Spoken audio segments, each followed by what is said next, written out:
What is up, everybody? This is Recap Rewind. I'm JLAG. And I'm NB. And this episode is recapping and reviewing Riverdale Season 5, Episode 1. It's the season premiere! And it's called Chapter 77, Climax. Y'all. And don't forget, guys, stick around for the ending of this podcast because we're going to go through our recap roundups, our best moments. Did you have some? I know you had some. Our MVPs or LVPs, our best lines. There was a lot of good lines. So we also have a lot of your guys' roundups from yesterday's premiere episode. So be sure to stick around for the podcast. We're going to do that at the end. Yeah. And as always, to our continuing listeners and our brand new ones, thank you so much for joining us. Don't forget to like, comment, and subscribe to the channel. Let's get into the episode. Oh my God. Where did we come? First of all, welcome back, everybody. Yeah. We are so happy to be back with the Riverdale fam. We're so happy we had to be on camera. Yeah, we're just let's do this. I'm so excited to see you guys. Yeah. So what did you think of the episode overall? Okay, so I I don't even know how to start because I know you're gonna be like, oh, okay, she thinks this thing. Someone on Twitter said it the perfect way. They said it was an okay episode, but it was very obvious that this was never meant to be a season premiere episode. And I think that's exactly how I feel. I think it's very true. I think at the core, it was a good episode. There was some really good moments, but to be a powerful starting, season 5, this is the premiere, it didn't feel that way. It felt a little disjointed, and I think that just comes from the fact that this was meant to be a bookend of last season, basically. Right. So exactly. Yeah. Which is kind of, I agree with you. I think it's unfortunate because, we got, last season got cut short early, obviously, as we know, COVID, but I think on top of that, I feel like it's the prom episode, you know? Yeah. And as a standalone prom episode, you'd think that it would have this moment. And, we will talk about it a little bit later, but, you would expect in a teenage kind of world and a teenage show that they would just kind of follow what everybody's done, the tried and true, everybody goes to prom, everybody has a great time, everybody looks all cute, everybody's dancing. And it's good. And I just felt like it was condensed into 5 minutes. And literally the whole time we were watching it, me and JLAG are this better not be the last 5 minutes. This better not be the last 10 minutes. Because the episode's going and I'm like, guys, they're not even preparing for prom. They're in a freaking ring and fighting and bloody. It's when is this going to happen? Here? But also, and I think I would love to ask our fans too, do you think hearing Roberto's Instagram and how he hypes the episode and seeing everyone's posts, do you think that does a disservice to what the episode actually entails? Because I feel they hype it up so much where we have these expectations and then I'm like, but where's prom? But where did prom go? Yeah, I agree 100%. I think that it never hits that mark with me, and we've had this conversation before about how he hypes shit up and he makes it be you don't want to miss it. It's his prom. And you get all these promo pictures and you get excited because it's a premiere and then you get it and you're just we were literally like Emmy's saying, we were messaging each other being this does not feel like a prom episode. I actually got to the point where, because NB, you already knew that it was going to be that prom episode. I didn't know that. And I was like, oh yeah, maybe it's next week. Maybe they're talking about prom I second guessed myself. But then everyone on Twitter was like, no, prom is coming. And I'm like, happening. Okay.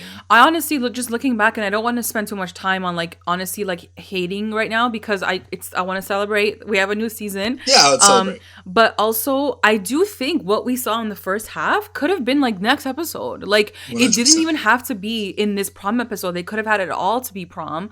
So I just think it was a weird way to edit this episode and I don't know. It's Riverdale. They couldn't have a single night to themselves and just have fun. And it starts off that way. That's the frustrating part about it is you get excited with, and we'll talk Cheryl about it anyway. And Let's get into the episode. Yeah. So it starts off with Jugs and Betty in the cabin. So this is just off of the last episode, the season finale, where they find the tape of a group of people killing, and I'll put that in quotations, Mr. Honey, someone with the sign that says Mr. Honey, and they're killing him. They all have question? Betty masks. At this point, are they really killing people in that video, or is it a fake murder, or we don't know yet?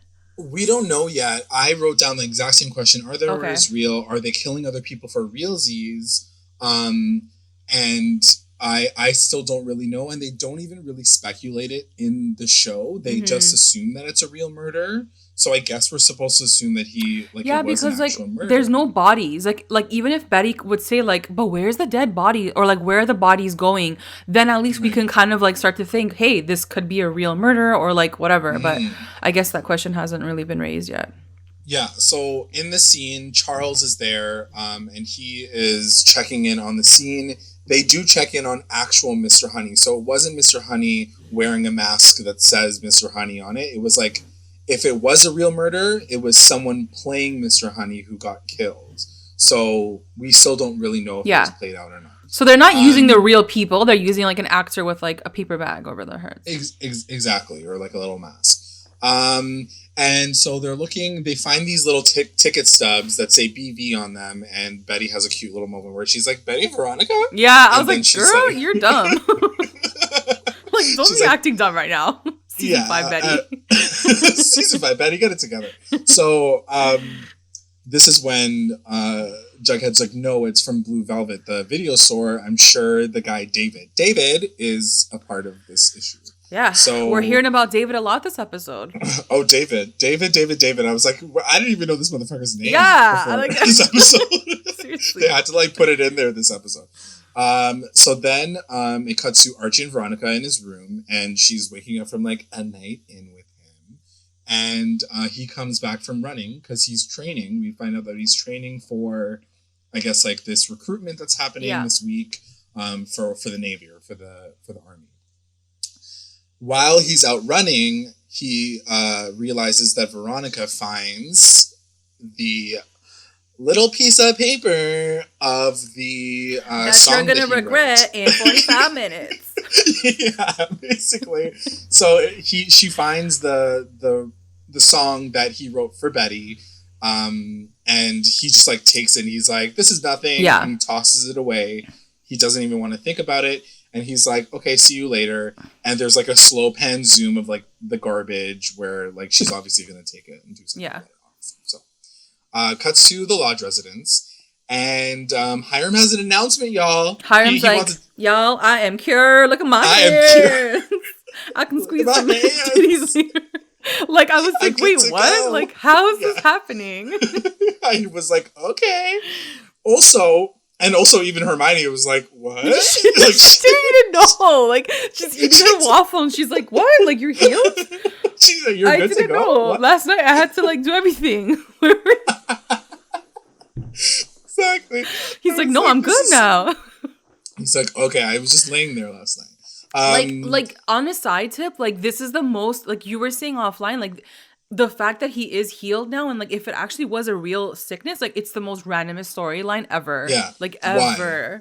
Why? Like it resulted to nothing. Yeah, like there was nothing around it. Like even Veronica was so gagged that she was like, I'm gonna call your doctor on the side to make sure you're not lying. We thought last season, like the whole season, we were like, oh my god, it's gonna bring Veronica closer to her dad. Like they're gonna be more emotional, and like it didn't really do that either. She's like, you're a sketch bag like the whole time. So it does feel very random now that he's healed now. He's good. Like he's all good.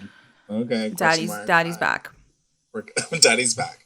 So it does get to a point where Hermione says, like, how did this happen? Like, what do you think changed? And Hiram says, I'm trying out this new workout regimen. And there's this, like, 5-second shot of him, like, beating people up in, like, an alleyway.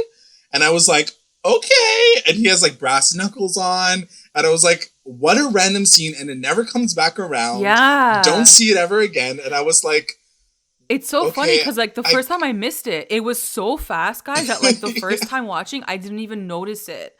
Yeah. I was like, oh, I didn't, It was like a dream sequence. Like, is he a vigilante now? Like, is he going to be, like...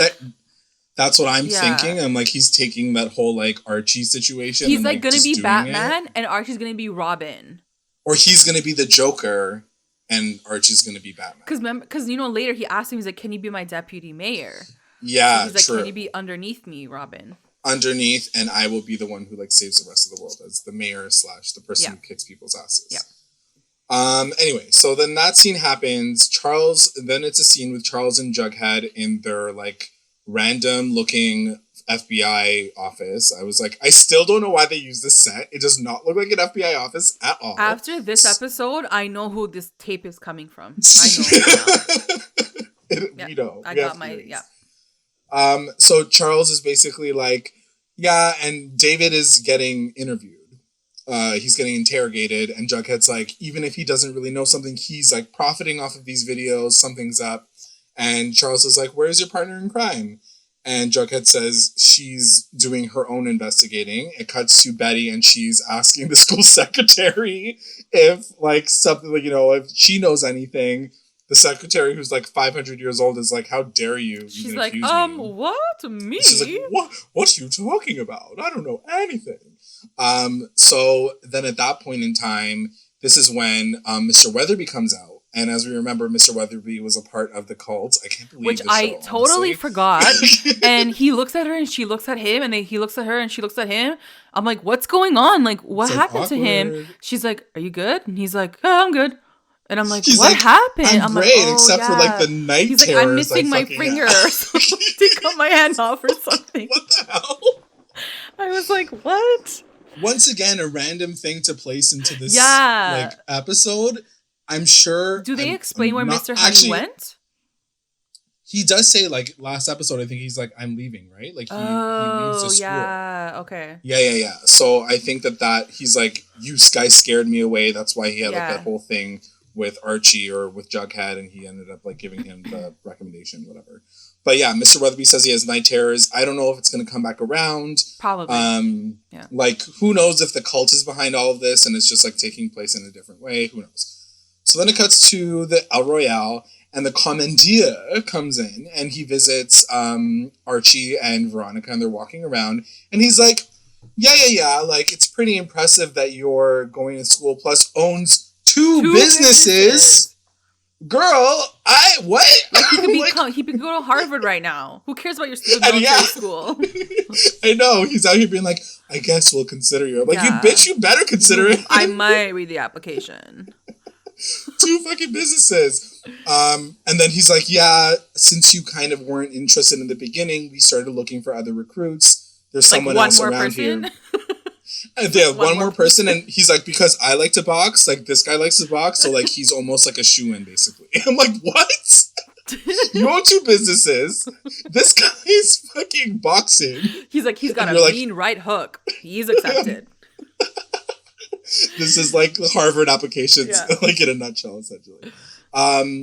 So then Veronica is like, so here's an idea. Why don't we have a fight? Because, you know, Archie fights Sue to see who wins. And then the commandeer says, cool, I'll call up K.O. Kelly. And then Veronica's like, whoop.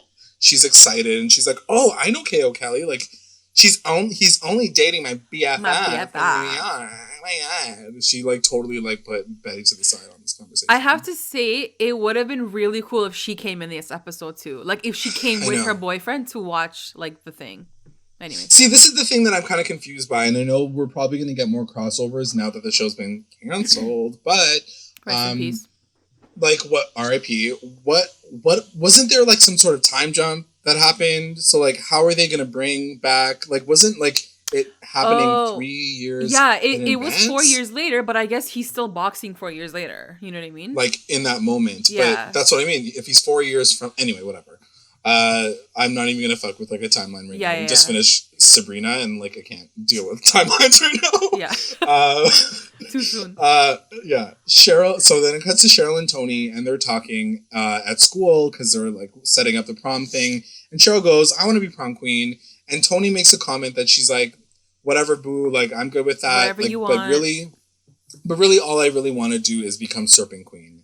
And she's like, just wait for episode 3, because I'm going to get that Serpent Queen, like, which crown. I was very shocked at, because I was like, I haven't heard the word serpent since, like, season 2. So I'm like, I didn't realize that was still a thing. / like, I didn't know you even wanted to be Serpent Queen. Like, yeah, there's, like, no one to fight with anymore. So, I don't know. Anyway, whatever. She brings it up, so obviously it's going to be part of a storyline this year. And Kevin comes in, and he's about to sign himself up with Fangs, because he's like, I don't really want it, but Fangs kind of wants to be prom king. And then Cheryl basically says, like, absolutely not. We're doing, like, you know, prom queens.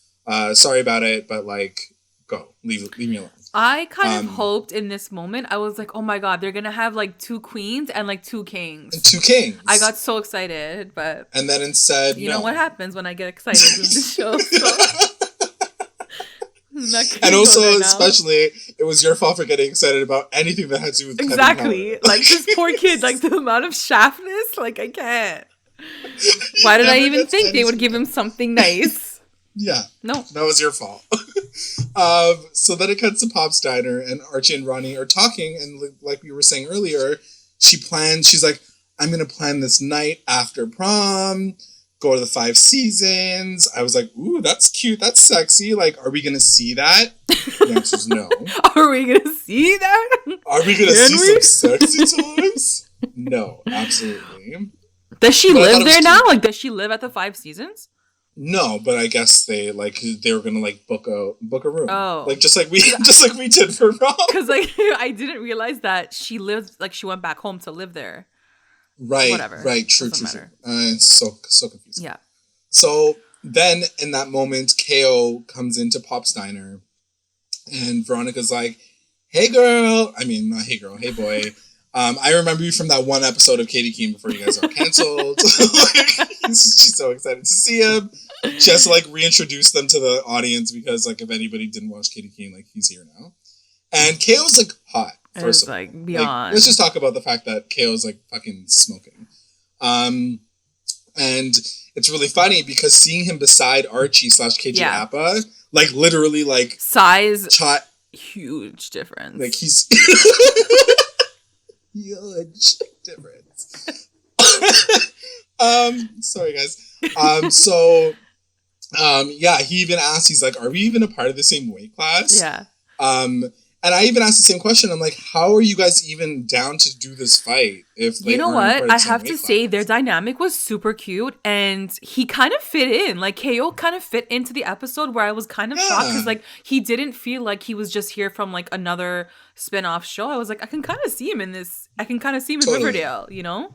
I can see him in Riverdale, but I will say that he does look old, a little bit older. Yeah. So like he looks like he's dealing with a bunch of teenagers. Yeah, so that's there's true. that. So this is the funny part. So, you know, Kayo's like, so where can I like drop my bags off? Like, where am I staying? And Ronnie's like, well, my dad's the mayor of the town and we own half of Riverdale, but you can stay on Archie's floor. Like, what the fuck? So she get him a hotel room. So like, I was like, you guys literally own half the town. How do you not just get him his own place to stay? So whatever, Archie, whatever, camaraderie. We got a cute moment with both of them in the same bedroom. And I was like, ooh. So it's fine. So then it cuts to Jughead and Betty, and they're talking to Brett in jail. And like, so Brett's why? back. I mean, we always know that they use this moment to like bring people back who've been, you know, jailed up and whatever. So basically they're asking for his help and trying to figure out like what the information that he has with these people with masks on. And Brett says something about David, the owner, putting on these screenings for people, like a special clientele. Yeah. And essentially he's like, you were going to have to like gain his trust though. And maybe like make your own snuff film. Anyway, we'll talk about that in a second. Then it cuts to the El Royale and Archie talks to Tom Keller about what to do with KO because he looks over and Tom's literally like laughing. He's like, yo, you're gonna get killed. Like you're gonna get creamed. Like, he even said, he's like, I'm gonna get creamed by that guy. And he's like, yep, you totally are. Yeah, you are. He literally says, he's like, your best bet is psychological warfare. Like all you can really do is like try to best him by like talking to like him. make fun of him. Yeah. Make call him stupid. You're dumb. So this is when Archie puts on like a little bet and he's like, why don't we like see how many people do like sexy push-ups? I love this. I have no qualms against this sequence right here. I literally wrote a hot little montage and then yum in capital letters. Yep. So we're good to go. Next point, yum. Yeah, next point, yum. Next point, drool. And clean up. Laughing so much today. So then it cuts to a steam room chat. So we got a cute little sexy steam room chat. And Archie says, let's go to the speakeasy tonight. And even KO's gag. Even KO was like, I died. I loved it. He was like, her what? Like, what are you guys talking about? And I'm just like, yeah. Like, this guy's from motherfucking New York, and he's just like, where's some fucking speakeasy? What the hell is happening in this town? So then it cuts to school, and Jughead and Betty are talking in the room, and they're trying to figure out how to make a fake snuff film. I don't know why we're doing this, but okay. And they need a scream queen. Cut to our girl, Cheryl motherfucking Blossom. Did you like that at least, that she was like the scream queen? Yeah, totally into it. The fact that it went absolutely nowhere, garbage. Yeah. And again, like all in all, like I think it was a cute plan that they got like, you know, Reggie involved and Cheryl. But again, like here I am waiting for prom. Like I didn't like this is all just like in it was like thing, so an appetizer, far away. and I'm like I don't care right now. I just want to get to prom. Agreed. He's like, where's prom? Show me prom. It was so funny because I think at one point the writer's room Twitter account was like, what do you guys like more, the snuff film or like the boxing fight? And I'm like, how about we just get prom? Yeah, like where's the other option? Where's like the poll option for prom? So yeah, then it cuts to Cheryl Blossom, and she's sitting on her couch in her place, and Betty and Jughead are asking her, and Cheryl's essentially like, I'm down. And then later it cuts to Cheryl in a fucking full brown wig. It's kind of funny seeing her in a wig. She's like, they're gonna know this like fabulous red hair that I'm a Blossom, so like I gotta wear something different. I was like, it's just another reason. Yeah, and I'm like, oh my god, they're gonna like mix up her identity. Someone's gonna try to kill her because like they don't know it's Cheryl. Like I'm going like 10 You're like going directions all the way because I'm like, what a random thing to put. Like, can I wear a different wig? And so, but then nothing happened. Literally, like nothing happened. So then it cuts to Cheryl in the brown wig, and then Reggie in some like S&M, like next level. You couldn't even see his face. I'm like, who is that? It could have been anybody, really, because you couldn't even tell. He doesn't even say anything. This entire episode, he doesn't even speak, which I thought was kind of weird. Yeah. But he's gonna pretend to kill Cheryl while Jughead films it. So like they've set this whole thing up. They like created a story, whatever, and then they're gonna use that to get the guy. So then it cuts to the Bonne Nuit. And bonsoir, everyone. I can speak French, everybody. Aww. I went to a fancy school. I have to say, Cammy definitely pulled it off this episode. Like this, like even though she slightly annoyed me, like in terms of Veronica as a character kind of annoyed me. Yeah. She killed it. Like she owned that role and like she did her job. Yeah. She did her job. Yeah. She was fine. Yeah. It's the lines, man. It's just like what they give her is not what... Anyway, whatever. Yeah. She says bonsoir to everybody. And then she says, I'm going to sing a little ditty. Because I got a song for my man. Dedicated to Archie. So at this point, you knew it was coming. Oh my God. I couldn't even watch. I couldn't even watch. I was so nervous. I was so excited. I died. I literally was like, face open mouth.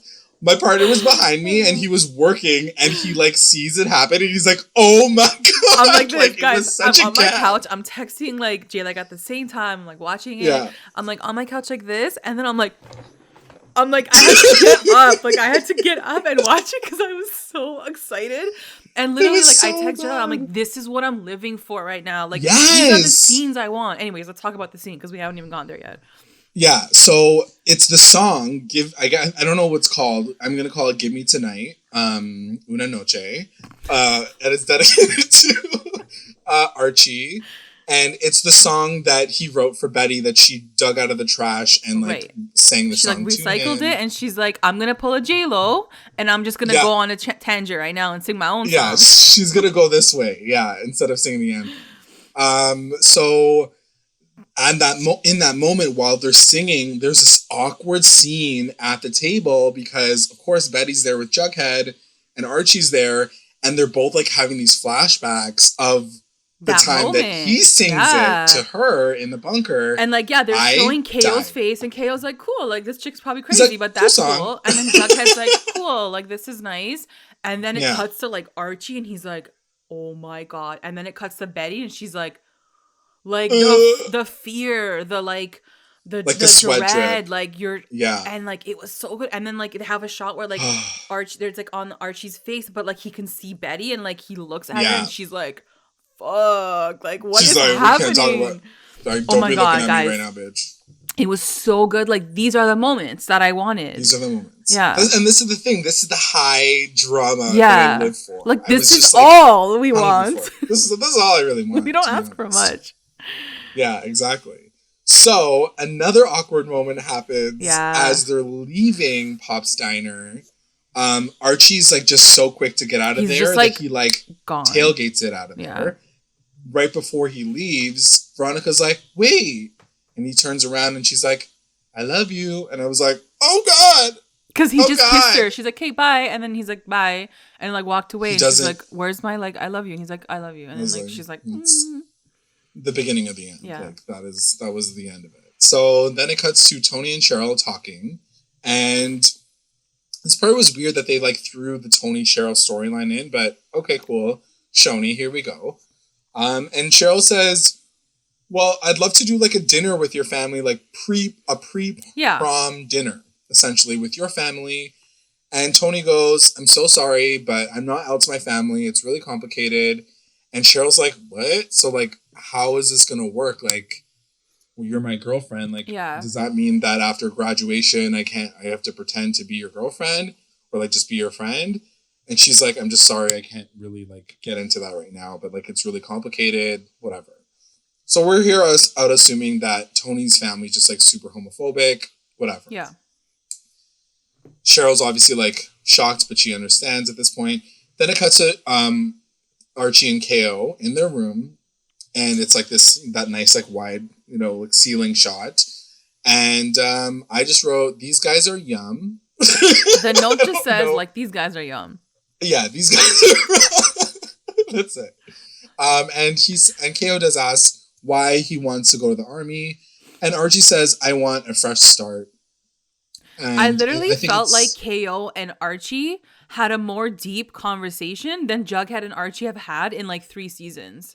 Like the fact that KO was like, why do you want to go there? Like, what's your deal? Like, why do you feel this way? I was like, oh my God. I'm like, even his best friend, they haven't even spoken about these things yet. Like, yeah, we haven't seen that moment. These small conversations, that are like really a big deal. Yeah. Anyway, Archie goes, good night, bro. And then I was like, are you guys going to snuggle later? Bye. So then it cuts to, they don't. And then it cuts to Betty and Jughead at school. And Bughead asks Kevin to help submit the snuff film. What does that mean? Like, why do they need his help doing that? Like, I guess they have to pretend because... the guy knew that Jughead was... Yeah. Yeah, you got there. So, they have to use Kevin, and Kevin's like, you had me at snuff film. And I'm like, Kevin! I know. Kevin! Kevin! Writers! Kevin! Whatever. Then it cuts to Tony, and she's at home, and she walks in, and she's talking to her grandma, and her grandma's like, so... your girlfriend came by and she's like pissed off, and we're just trying to figure out like, oh shit, like Cheryl done like just like sneaked her, went in there. I did put in quotations, why didn't we see that? Like, what did they even talk about at the door? Yeah. Was kind of disappointed that like they talk about these scenes as if they don't have the time to like that she did that. I guess, but they couldn't even just be like, like her opening the door being like, hi, I'm Tony's girlfriend. Yeah. And like cut there. Like, you know what I mean? Like anything. So it turns out the grandma's not pissed about her being gay. She's pissed that she's dating a Blossom because the Blossoms are these monsters who destroyed, all of the land. And because she's, Native American, it's a bad look for her. So then it cuts to the video place. Betty and Kevin come in, and they have this tape. They want to explain it to David, and Betty gives it to him. He plays it, and it shows Cheryl and Reggie, and he like stops it halfway. Like we see this little scene of her like screaming and pretending to get murdered, and he's like, "Sorry guys, but this is like totally fake. Like you got duped, or maybe you're trying to even fake me out." And then she says, I have like another copy of something that maybe would be more interested to you. So she shows the tape of her dad as the Black Hood, but like baby Black Hood, which is what we saw in like season 2 or whatever. And he's just like beating off to it. He's like, oh yeah, that's exactly what I want.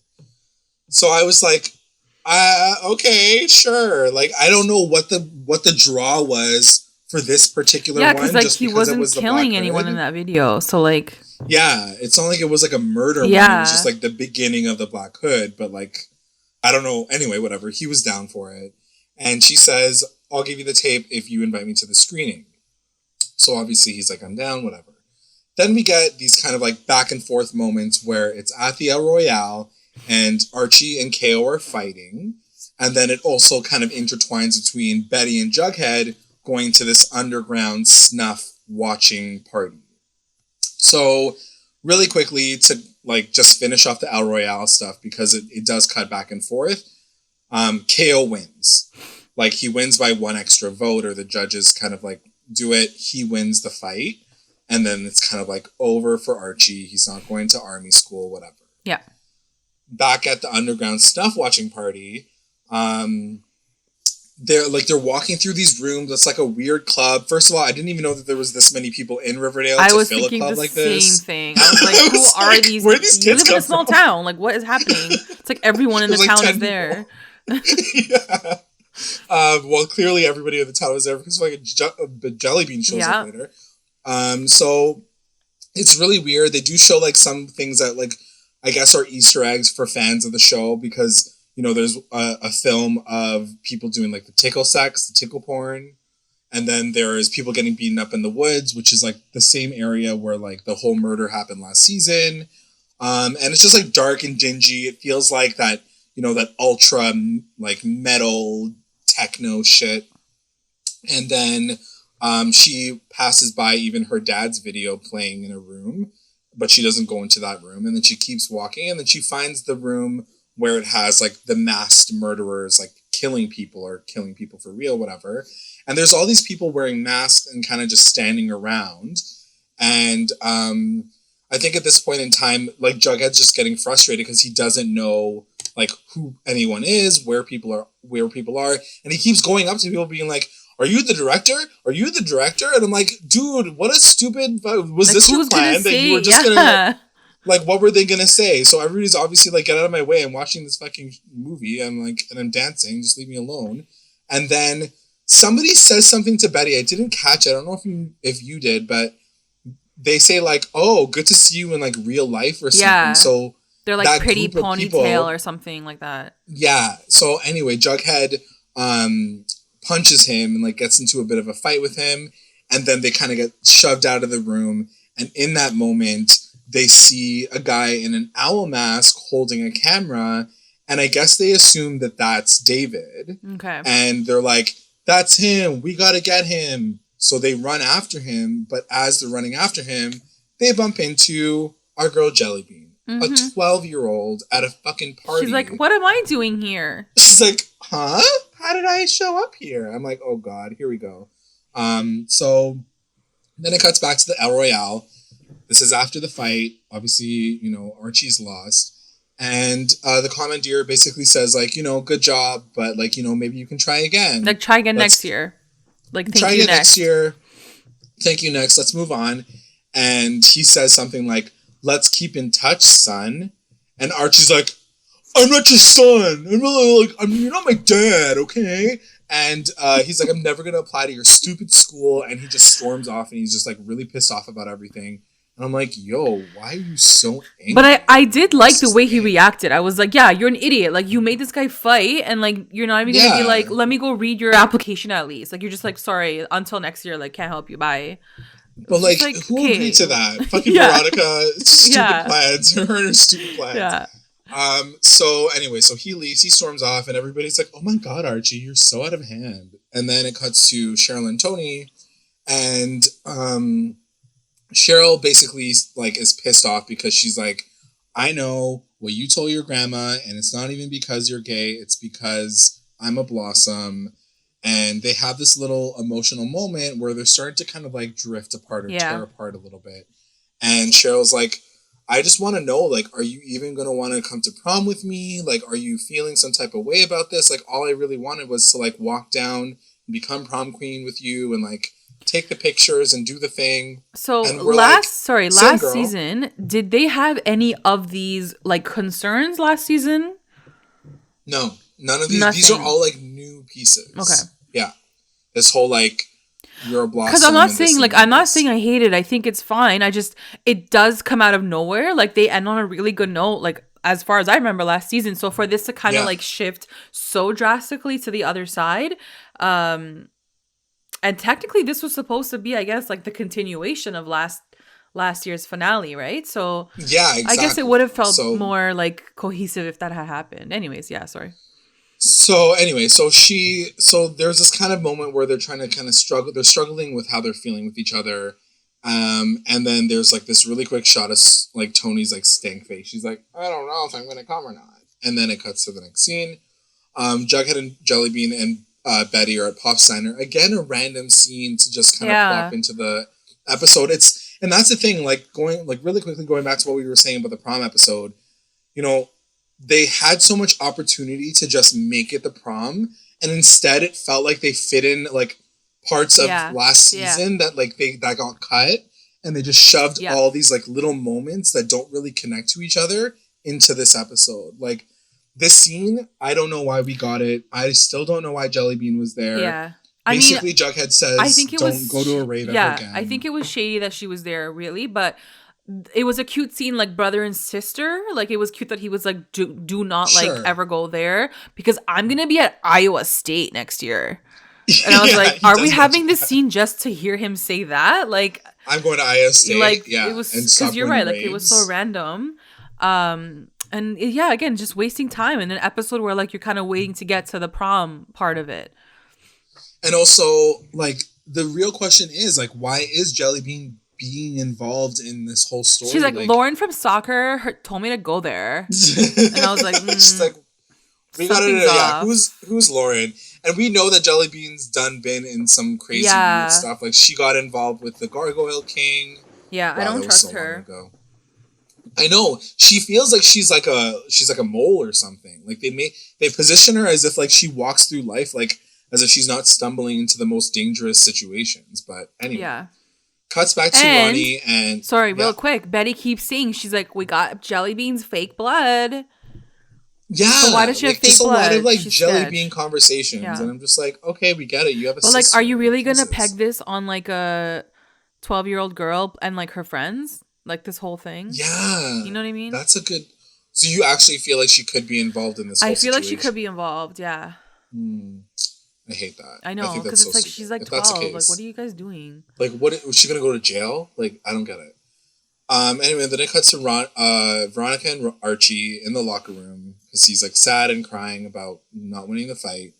And Ronnie's like, do you just want to blow off prom? Like, we don't have to do it if you don't want to. We can just, like, snuggle. And he's like, no, you know, like, it's a good time for me to, like, ruin our relationship. So, like, I really want to come and do this and cute. Like tell you everything that's about to happen. So he's like, yeah, let's go. She was very, like, helicopter girlfriend this episode, and, like, it was a lot. Like, in every corner, she's, like, there. She's like, and he's like, I need a minute. Yeah, I felt that too. But at the same time, like, but it's her. If you were about to lose your man, like, what else? Like, yeah, maybe she's feeling that vibe. Yeah, you know what I mean? That's like, true. Obviously, he's been distant. True. I mean, I'm like, obviously he's been distant. Haven't you been reading his texts? Like, haven't you been catching up with Veronica? So then it cuts to, I just remember, like, you should do some of those phone lurks. Some of our little phone lurks. The first sign should have been when he's like, too bad you can't go in the shower with me. And she's like, yeah, I'm gonna go home. Like, that should have been the first time to be like, there's something off here. That's actually a really good point. Like, they should have, like, brought those moments because, like, they otherwise usually like would have been tension. Like all up in the shower. Let's go fuck. Yeah, exactly. I was actually half expecting her hair to be wet in the next scene. To like show that she, like, did have a shower. Yeah. Anyways, cuts to Cheryl at home, and Nana, she's like, let me take a picture with this camera that I've had since I was 10 years old. I know how to operate this camera. It's like, yeah, of course you do, because you had it since like the 1900s. Is there even film in it? Is something even going to come out of that? I don't know, guys. Like, someone get her like a proper like phone camera or something. That's what I'm saying. Like, doesn't anyone have a cell phone up in here? I was excited to see Nana. I'm not gonna lie. I was like, I love this. I love this lady so much. So she's like, you know what? I want to take pictures of you. And then this is when Tony's like, I'm here. So she shows up. And they take the pictures with like her flash camera or whatever. Then it cuts to Hiram and Archie, and they're talking as Ronnie's getting ready. And he tells Archie that he can be the deputy of the town because he wants to do this like community outreach, community outreach situation if he stays in town. And I wrote down, is he still the mayor? I totally forgot where things were left. So I'm assuming he's still the mayor. And everybody takes, like Ronnie comes downstairs. She looks gorgeous. Like the entire cast. So cute. Like just as an aside. Like I was smiling. I was so happy. Yeah. She's like, don't I look dazzling, Archie? And then he's like, yeah, like it was just cute. Like it's like that. You're waiting all episode for these moments. And like she looked amazing. Like her dress was like Met Gala level dress. Gorgeous. Everyone looked so good. Like even Tony's dress was like beautiful. Cheryl looked beautiful. Everyone just looked so good. And I'm like, this is what we waited 42 minutes for. 42 minutes for, and same with this episode of this podcast. 42 minutes later, we're here. We had to make finally at the prom. Yeah, so there's this one moment, of course, I have to mention it because I feel like we have to take a shot every single time someone says Endgame. Yeah. I think they're taking pictures, and Mary's like, smile and say Endgame. And I'm like... And they don't say it. And they don't say it. It goes on like their face, and I'm like, and then they're like, I'm like, oh, you guys just cursed yourself because that's not Endgame. That's not Endgame. You would have said it. If you should have said it, then maybe it would have happened. Okay. Sorry, VARCHIE people. Yeah, you guys are like, this probably was the worst episode for you guys. Then it cuts to Jughead and Betty at home, and here's the thing. As much as I don't care for Archie and Veronica to be together, I love Jughead. You know and what? Betty. You're right. I really do. There was something because I rewatched it, and I did love the VARCHIE moment. Like they were so cute together, and like they just looked so adorable. But it shifted to BUGHEAD, and I was like almost gonna cry. I was like, they look so cute together. Cute. Like, it was really cute. One of my favorite lines from the episode, Jughead says, Betty Cooper, you take my breath away. Yeah. And then she says, Jughead Jones, the feeling's mutual. Yeah, it was so cute. I love you guys. Yeah. You guys are so Those cute. lines, the writing in this part was like really well done. I loved it. Yeah. It's like the perfect amount of corny because like you're talking about a And I even wanted more. I was okay if I got more. Yeah, and the parents are like so cute. The parents are so happy. Yeah. Like it made me so happy watching it all. Like randomly, like Phallus is in the corner. Yeah. They're like, "Oh, our kids!" Yeah. Like it was cute. Then it cuts to prom, and it's like the shortest segment in my notes. Na, na, na, Kiss me, and I'm like yes, and I'm like standing on my couch. I'm like, this is what I've been waiting for 4 effing seasons. Yeah, and then I was like, I messaged like NB right away, and I was like, the music is lit. I'm like, this song, and then I look up, and it's like gone. I'm like, what? What happened to the song? It was like 10 seconds. Like before, and it was such an abrupt cut. Yeah, like it was like such a nice slow song, and then it was like ba ba ba ba ba ba, like it was another like 90s song. Yeah. But it was like more hype. When I watched it the second time, I liked it more. Like I was okay with it almost. It was definitely a weird cut. Like it was way too abrupt. I think they had to sit with that song a little bit longer and then like just kind of switch to it. But having watched that sequence again like the second time, oh my god, I loved it all. They're all dancing. They're all like, it's almost like the cameras were running and they were just doing their own thing like in front of the camera. They were like, have fun, like laugh, like chat, whatever. Like it just felt very like authentic. Yeah, I really liked it too. And then Kevin has a moment where he cheerses to surviving this crazy town. And they have their like kind of final cheers. Then we get a scene where Archie and Veronica are dancing. And she says, I am going to defer Barnard so I can stay with you an extra year in town and we can like work side to side. And he's like, honestly, like, don't do that. And she's like, I don't want to leave you behind. Yeah. And he's like, I don't want you to like stop your life. And this is like when he like can't hold it in anymore. And he's like, I wrote that song for Betty. And we kiss. And like he just like goes off and like tells her all the tea. Yeah, it was so embarrassing. I was so embarrassed for her. And like she's hearing all this at her own prom.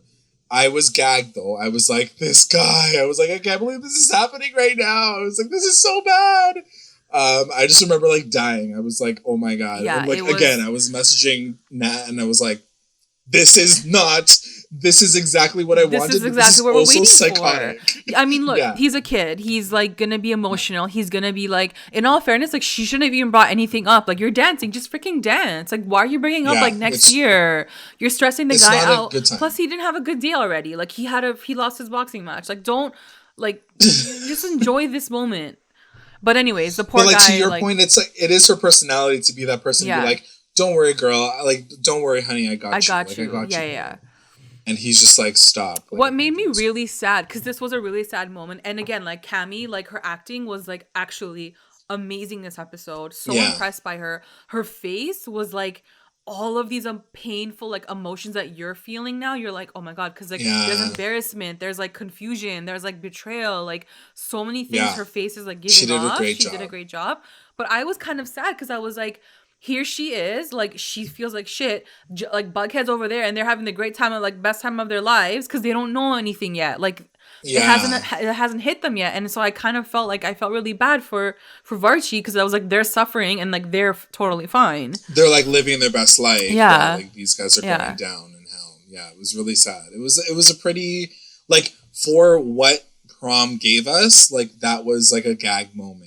And honestly, it could have been so much longer. Like they could have dragged it so long. Cause like when I was rewatching it, like she gets, like he tells her, she kind of like gets confused. And then without them even like a moment, the thing starts, like the prom queen, whatever. The prom queen announcement. And then like the dance. So it's like, you're kind of getting thrown into all of it. And like, I wanted more of it. I wanted to like sit in it a little bit more. This should have been the whole prom. Should have been an they could have done that. They could have set up the gym. They could have all gotten ready together. They could have like had music playing as like they get dressed and then come down the stairs. Like it could have been this whole beautiful like experience moment. I don't know why they didn't do that. Like I don't know. It sucks. Whatever. Sucks that it happened that way, but whatever. What are you gonna do? Then it cuts to Cheryl and Tony, and they win Prom Queens. Yeah. So now they are both the prom queens, and I guess everybody else on the group, like BUGHEAD and VARCHIE, they were also nominated, which we also didn't get that either. We didn't even see that. Like an announcement. Like, give me those. I didn't even know that's why they were dancing. I know. I had to like understand like the writing was so expositional. She's like, and now I will invite Archie and Veronica and Betty and Jughead, and we are all gonna dance because we are part of the same court because we all got nominated. I'm like, okay. So Kevin still got shafted even from that. Actually, I don't even know if she said Kevin. Probably not. She didn't. I'm gonna guess no, she didn't. You're like, the answer is no, she did not.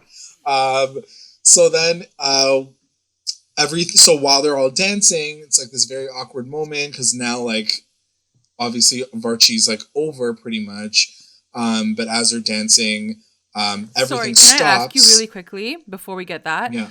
Did you expect her to like leave? Like, did you expect her to be like let go and like run away? You know, we can talk about like how she reacted to all of it, but I thought it was pretty believable.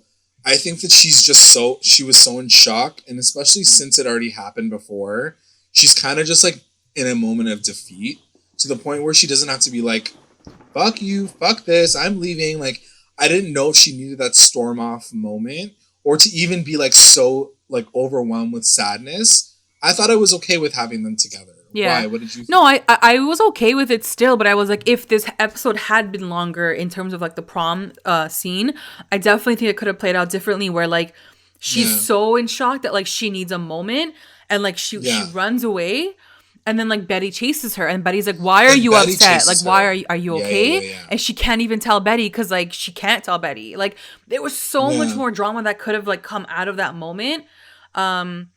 And I do think because it is the second time, I feel like she should have acted a bit differently. And then we will talk about that later. But I wanted to see a bit more like shock at this point in their relationship and the seasons, like the series. Like this is the second time this has happened. Like this is not a joke anymore. Like this is this is serious business. Yeah.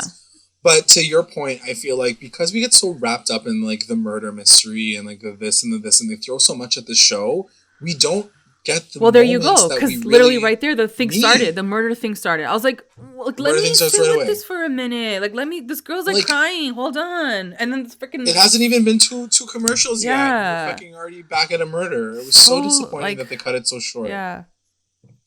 Like, that's what I mean. They could have led up to prom and had that murder moment, and I would have been like, oh, shit. Yeah, exactly. Like, it happened. Instead, they sprinkled in, like, the snuff film and the this and the going to the club and the this. Like, we didn't need any of that. We didn't need the boxing match. We didn't need any of that in this episode. Just focus on prom. It's prom. Yeah. It's prom. In an episode where it would have been all prom and, like, pretty and, like, happy...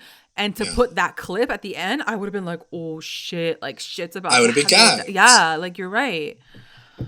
Instead, we're all just like, oh, they somehow infiltrated prom. Here we go. What a disappointment. Like, none of my characters got to dance with each other anymore. And then... So then it starts playing. All the people in the place are like, oh, sick. Like, because there's music playing now. The rest of the crowd, like, kind of rushes the dance floor because they're like, sweet, the slow dance is done. We're all going to dance now.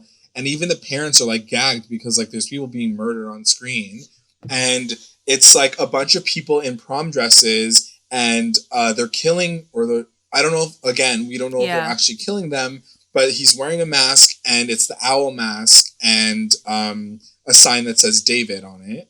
And they like murder him while they're dancing.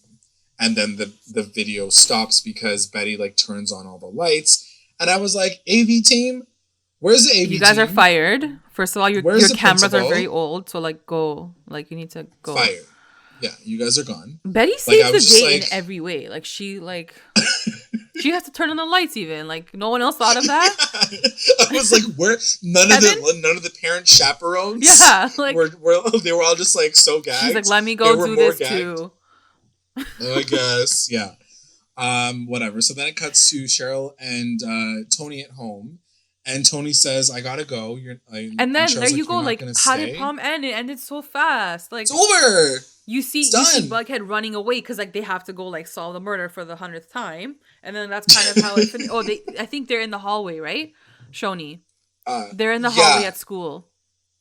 And then she says, "I have to go," and Cheryl is like, I don't understand why you can't just come back with me. And Tony basically says, like, it's complicated. This isn't something that I can do right now. It's so much more complicated than that. And Cheryl is pretty understanding in this moment. She's just like, okay, cool. Like, we'll figure it out. Like, I understand. Yeah. You have to, like, do this right now. So I thought and it was Tony pretty did say, like, when I watched it again, I was like, oh, okay. Because Tony was like, it's not forever. Like, it's just, like, until I figure these things out, like, let me just have a moment. So I was like, okay, like, that sounds better. Until the writers give me a good storyline, like, I'll come back to you after that. In the flash forward. So then it cuts to Archie and Ronnie, and they're talking. And this is, like, the moment of moments for, like, the VARCHIE shippers. And Ronnie basically says, like, does Jughead even know? And, Archie's like, no, he doesn't know that I told you, and, like, all this stuff. Like, he doesn't know any of this information. And Ronnie basically says, like, there's no reason to, like, blow them up. Like, we should just keep it that way. Like, he doesn't need to know this information right now. Which I'm sure is going to come up later. Yeah. But then Ronnie says, our last 2 weeks of high school are fraught. After graduation, we'll go our separate ways. No drama, no fireworks. I'll go to Barnard, and you will do whatever feels right for you. And I was like... Yeah. So here's where I'm rewatching the scene and I'm kind of like, what would I have wanted from this scene? And her reaction was so boring in my opinion. For someone who's like a senior, who's like at the cusp of like the end, for her not to even say like, how could you do this to me? Again. Like there's none of that. It's just like, well, school's going to be hard. So. Yeah. Okay, hold on. Like, how do you feel? Like, he betrayed you. Does he have feelings for her? Like, is this like something like for real? Like, none of these questions were asked. She doesn't really like say anything about how she really feels. I feel like that scene was written very poorly. I feel like it could have been so much more like open and still ended the same way. Like, she still could have been like, we're still gonna do our thing, let's just continue. But like, I needed more from her, and like, it wasn't enough. Like, the reaction wasn't enough. And he didn't do anything. He didn't even like justify it. He's just like, yeah, okay. He's like, it is what it is. Yeah, he didn't like, fight it. Nothing. He didn't fight back and say like, I made a mistake. I still love you. It was just one thing that I did. Like, he doesn't even say that. He doesn't even say like, I love you. Say any of those At things. least say you love Betty then. Like choose something. I know he's confused, and I know like, yeah, he's in a weird place, but like, he could also say like, I don't know if I love you anymore. Like, none of that. There's no realization of any of that. It's just like stagnant. It's like nothing happened. And again, going back to the fact that like, we just don't get this opportunity to like sit with these characters in high school drama. Like, this is what we were here to watch the show for, and instead we get like all these random like snuff film storylines when all we really want is that conversation that happens between it's even a like boyfriend one and a line. girlfriend. It's like one line of like, how could you do this to me? Like, I've been literally like this whole episode, she was like wiping his ass, like doing everything for him. Like, how could you do this to me? The one person that's always had your back. There's a betrayal there. Like, how can you not have that conversation? Now that might come up later down the road. I was gonna say maybe they're like building. I hope so. But like, it would have been a good moment for that too. You know.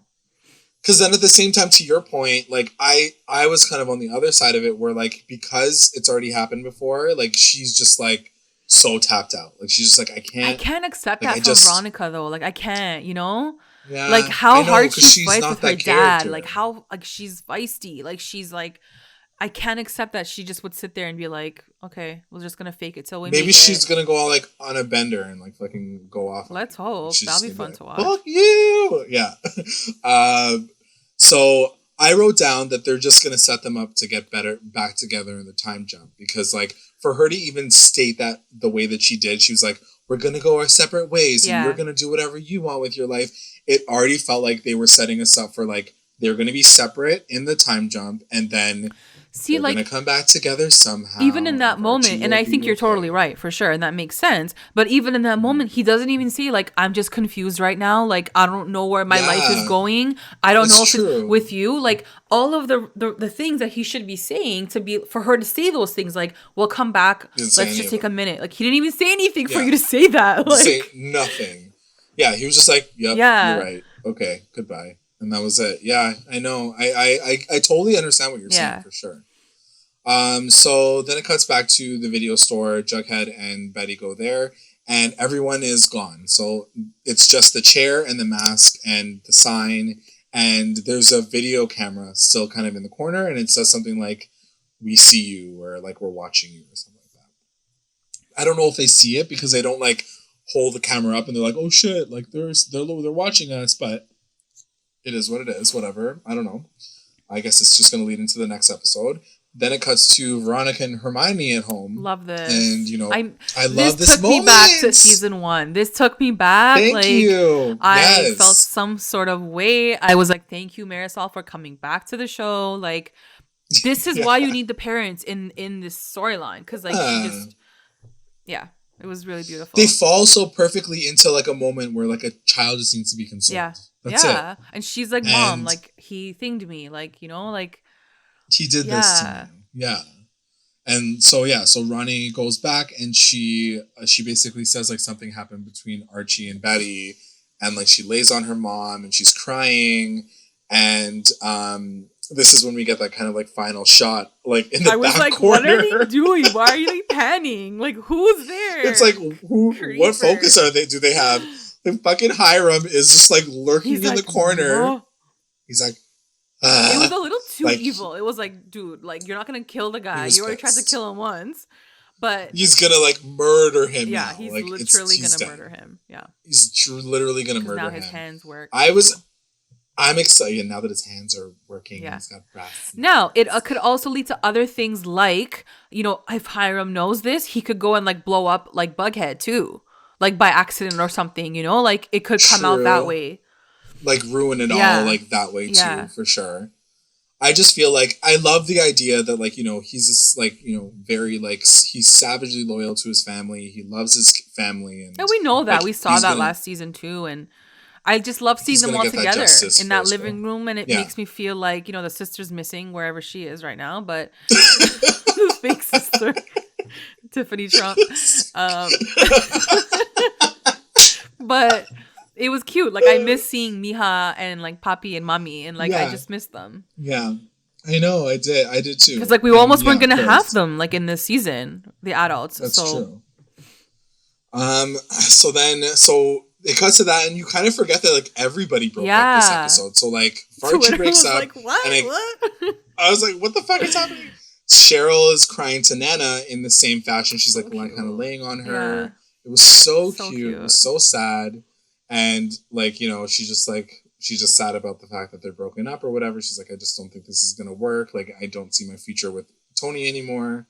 Which is kind of a bummer. Like the way that it kind of all ends, that, you know, it all just has to do with her lineage. So I hope that it's not the only reason why they don't get back together. Yeah. Because I feel like that's a little loose. Then again, Tony said she wants to be Serpent Queen. So like maybe she wants to get back to her roots too, and she's okay with putting pause on CHONI for now. Well, let's really quickly talk about this because, like, you know, the tea. In the summertime, Vanessa Morgan kind of called out the writers for giving her like this side storyline, and how she's like this sidekick to this white girl, and, you know, it brought up the thoughts of like race and how these people of color are kind of like being sidelined, and all the storylines are being sidelined. And so, you know, we have been getting these conversations even from RAS, from like, you know, Comic-Con, saying, don't worry, Tony's going to get her backstory. She's going to get her backstory. And like, here we are, season 5, and like, she still hasn't had that moment. Yeah. She's like the only one in the entire cast so far. Even Kevin Keller, who we don't give a fuck about anymore, had a whole like backstory. True. Like, she hasn't gotten that. So like, now her time is coming. And I feel like it's kind of misplaced because it's in their senior year and we're not going to get a lot of episodes before the time jump. But I'm down. I'm down to get to know like what's going on with Tony. And but you know, I do feel like it sucks that it came so late. Reading Twitter's comments, a lot of people feel the same way. Like you're saying, it took way too long. But they are happy that now we are getting to a point where like we can see her backstory and like know her backstory. Yeah. So I'm here for it. I just hope that it all kind of connects back in, because like I do love CHONI. I do love them together. I just wish that they like built that first, so then like when we get this CHONI moment, like it stays and it sticks. I think they're gonna make it. And it's not gonna be like this like corny like, oh, I love you, I miss you. But I really do feel like everybody's just gonna get back together. They are, and Vanessa Morgan is pregnant. She's like full out pregnant when they were filming this. So I do think in the flash forward she is gonna be pregnant. And it could be a CHONI baby, and I'm like totally down for that, and I'm sure that's what they're gonna do. So they're gonna survive it. They'll be fine. They'll do something. So the final scene we got is Archie getting home, and he gets a tape at his door, and he's like all like wonked out because he just like broke up with his girlfriend, and he puts the tape into the machine, and it is the scene at Pop's Diner where it's Archie kind of holding his hands up, and the Black Hood is like about to shoot him. Fight got shot, all that kind of stuff, and he's having this like crazy flashback moment, and that's how the episode ends. I was like, oh shit. I was just thinking like logistically in a way where I was like, how did they get to film at Pop's? Like, did they get a film permit? I was thinking like, the same way. Did they go after hours? Like, did they ask Pop, like, can we record a student film here? Like, I was just logistically thinking, like, how do they film that? I literally thought the exact same thing. I swear to God. Yeah. I was going to write it down in the notes, but then I was like, maybe it was like, because they cut to the outside and then they cut to like an inside shot. And I was like, maybe it was like a fake version. Diner, yeah. But like, it looked like Pop, whatever. So. Yeah, it looked like they used the set, realistically. Yeah. But that's really funny that she thought about that too. But that's the end of the episode, guys. So a few questions. 2. Number 1, are these murders real that we're seeing on these tapes? What do you think? What are your thoughts? You know, I think at this point, if they weren't, it'd be a little anticlimactic. I agree. You know what I mean? For sure. Yeah. I just also feel like even the one that they showed at prom where like they were killing like David or whatever, the sound effects were like blood like gushing, but like you don't see any of it. Yeah. And this show has gotten pretty gruesome, pretty violent. So I'm kind of surprised that they didn't like show the murder. So it makes me feel like it's fake. You know, because they haven't confirmed it. Yeah. It makes me feel like it's fake. True. And also because there's no body when Jughead and Betty get there, I'm like, so is this all a fake thing? Are they all just like putting on a show? Is it like the drama club? Like what are you doing? And the second question I have is a bigger question. Who do you think is behind all of this? Honestly, I'm pretty, like, this episode, I feel like I formed some sort of, like, theory. I definitely think Charles is in on it. Like, I do. He has to have this connection. I don't even think he's a real FBI agent. I think that's, like, a sham. I feel like whoever is doing this knows all of these stories. So they have to be connected to these characters somehow. Definitely think Chick is in on it. Charles, maybe even Jelly Bean. I feel like it's a group of people like PLL where like they're kind of all working together, maybe not so much together to like fuck around with like the crew. So that makes sense. I get just don't that, know what but the purpose is. Yeah, then it always begs the question why. Purpose is and I don't want another. It's Riverdale. Who do you think it could be? You know, I feel like that's probably the closest thing to a possibility. So I would probably agree with you because there's no one else that I can think of outside of like the fucking parents at this point. Like I'd peg it on the parents before pegging on anybody else.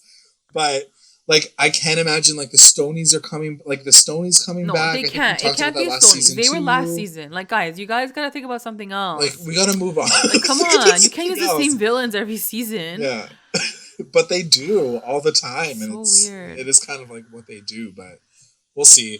I hope it makes sense. It likely will not, so don't get too excited. But we have a few comments from the listeners before we get into our recap roundups, and then we'll talk about your guys' recap roundups. The first comment I want to put down is at Lana Skopjak saying, "Let's talk about the snuff movie club shit." Lana went off, by the way. She went off on Twitter. Like. She says, "Where did that effing come from? I honestly effing can't with this show. At this point, this show is my Twilight. I watch it when it's time. It's that time of the month because I need something to make fun of other than my life." I love you guys. You guys are so funny. Let's get into our recap roundups before we get into yours. Recap roundups. Best moment. What was your best moment? Best moment is gonna go to Veronica singing Archie's song for Betty. Just because, you know, it's this moment that you're living for. Drama. It's the drama that you want. It's so simple, yet so complex. And like I was like living, I was like excited. And I'm like, this is what the show should be doing to us right now. Loved it. And then also the Kiss Me song by Sixpence None the Richer, because that's like the ultimate prom 90s song. I loved it. It was 15 seconds long, but that's okay. I'll take it. Whatever. Mine is the 5 seconds of prom before the shit went down. I literally wrote that down. I said, it's kind of sad that the prom, like that this is the prom that we get for these characters. And I also mentioned, like, go watch episode 1 when they're going to like formal. Yeah. Like then watch this episode. Like, I just feel so sad that the characters, after these 5 years, these 5 seasons, you know, we've been watching it, you guys have been watching it, that this is all they get. Yeah. For, like they all could have gone out after the, like, pops and, like, sat at the same, like, table and, like, reminisce. Like, you don't get any of that, Give me guys? the moment. Like, seriously? Like, I can't imagine that they're going to end off this show, like, even before the time jump, with this, like, flat, like, everybody's sad. And everybody's not friends. Yeah. And the core 4 is done. Like, I just want that, like, hokey ass comic book, fun Archie. We're all in this together. We're all gonna win. Like, I love that shit. I'm down for it. And I'm just kind of sad that it seems like it's going in that direction. But what can we do? We're not the writers. WTF moment. What was your WTF moment? WTF moment is gonna go to CHONI breaking up, because I just kind of felt like it did come out of nowhere. Considering that last season they were totally fine. But I think, like, again, if we had seen this episode last season as part of, like, the whole season, I think it would have just flowed better. But I was still kind of, like, shocked that it all happened. Mine is going to Archie telling Veronica about what happened at prom while they are dancing. I'm like, you idiot. What the fuck is wrong with you? of course, I was living for that moment. I was just like, ah! But at the same time, I'm like, you're such an idiot. I can't believe that you can't even hold it in for like 2 seconds for your damn girlfriend, who's doing everything for you. MVP. MVP is going to be Cheryl. You know why? Because homegirl wanted a prom. She's great. She wanted the prom. She wanted the dress. She wanted the date. She wanted the crown. So did we. Yeah. That's all we wanted. Yeah. And she was like the hype woman for prom. And I was like living for her. And I was like, you need to like write an episode because it should have just all been a prom. And she made it fun. Like she kept bringing us back to like what this episode should have been about, and I loved her for that. It was so freaking cute. She was like the writer who got like shafted in the writer's room. Who's like, should we write about prom? And they're like, well, no. They're like, no, sit down. Also, did you notice how like when she was dancing with Tony, her hands were like on her ass the whole time. She was like, I didn't notice that. Like this. Yeah, I watched it again. Yeah. And they were like laughing, so I'm like, they probably were like doing it on purpose. Oh my god.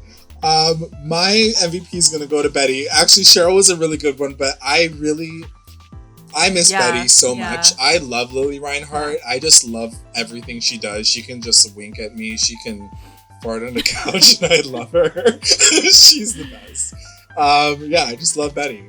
And she kind of saved prom. She's trying to figure out this damn murder. And she just does it all. She does it all the time. And just really quickly, because someone was I reading this? Oh, someone sent us something on Twitter, I think. And it was basically KJ and how he's talking about now. He's like, now my scenes are with Betty, like with Lily. He's like, it changed. He's like, before my scenes were with Cammy because like we were together. Right. But he's like having this shift where like I get to spend more time with Lily has been so fun. He's like, it's so different. He's like, sometimes I come to work and it's like, oh, I forgot that like I'm now with you, like working with you only in this scene. Right. So I was like, damn, like is KG like feeling like some type of way? Like he's enjoying this. Some type of I'd be into that coupling. It was cute. LVP. Who's your LVP? LVP. I said Ronnie. Just because I feel like she felt very extra in this episode, in the sense that like in terms of Cammy, she killed it. Her acting was on point. Loved it. Flawless. Amazing. I just felt like as Ronnie the character, she was so on Archie.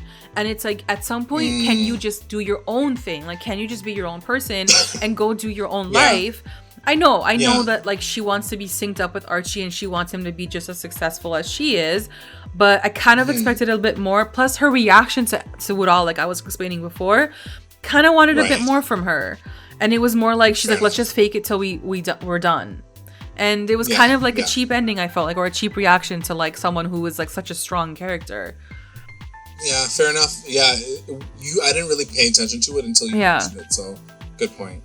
My LVP is going to go to Archie / Jellybean. I couldn't really choose between the two of them because I was like, Jellybean, what the fuck are you doing? Yeah. Do you think there's more to that? Or are they like fake, like making us think that? Faking it? I don't know. I feel like she's been so involved in these weird things. Like, is the mom coming back? Like, I don't know. Yeah. Like, what is this?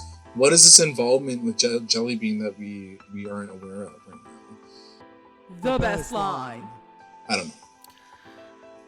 What is your best line? Is gonna go to I don't know who said it. Was it Hermione? But she was like, smile and say endgame, and I'm like, and nobody said endgame, and I'm like, y'all just curse yourselves. It's over. Goodbye. Yeah, that's why.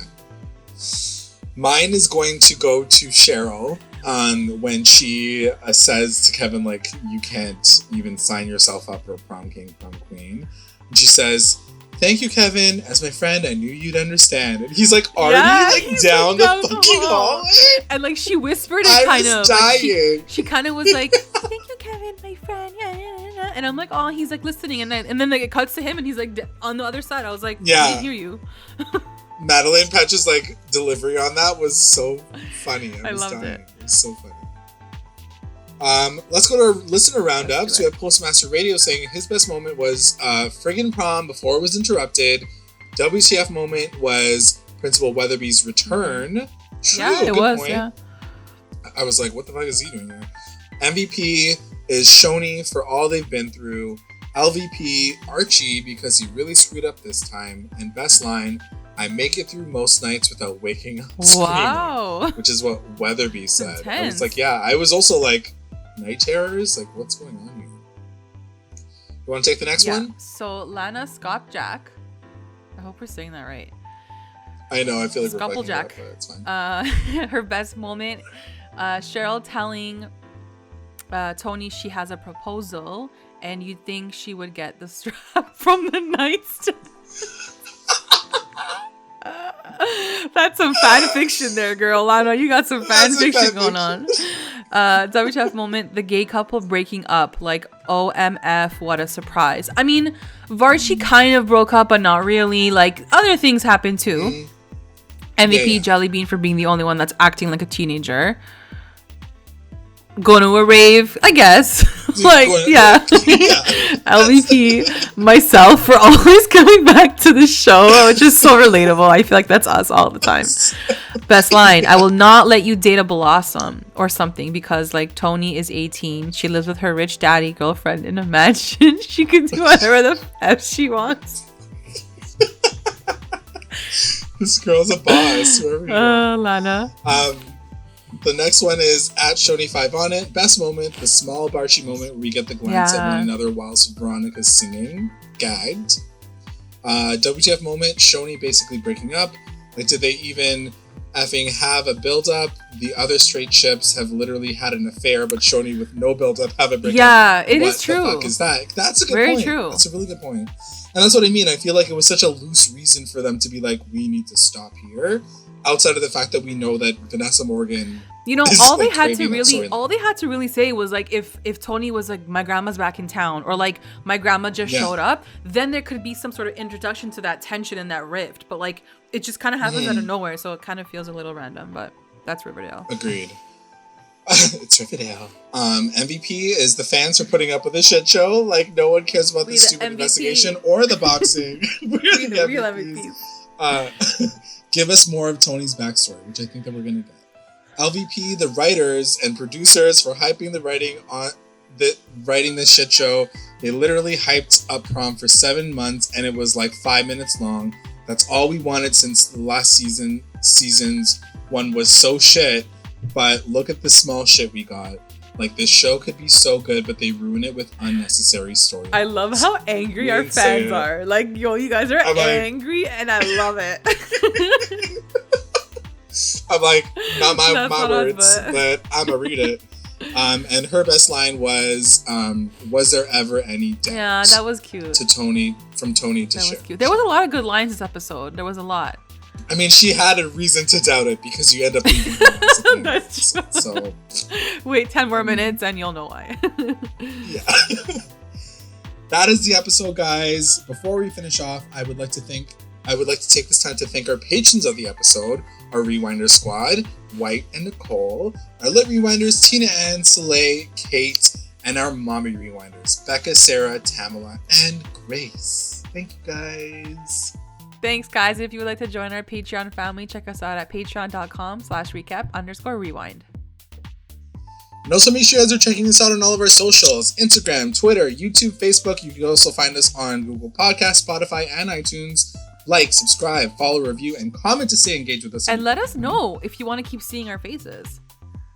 Yes, please do. Let us know, because we'll make the change for you guys and only for you guys. Thanks so much for listening and watching. Bye. Bye.